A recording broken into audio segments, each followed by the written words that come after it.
Good evening सर्वांना.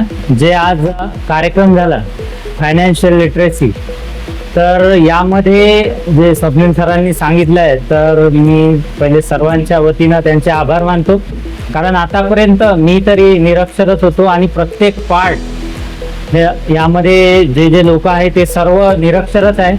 आज आमचे डोळे उघडले की कशी सेव्हिंग करायची किंवा काय करायचं हे या माध्यमातून आणि या सेमिनारमधून आम्हाला कळलं. आणि याचा फायदा आता पुढच्या भविष्यामध्ये आम्ही नक्कीच करू सर, असं तुम्हाला आश्वासन देतो.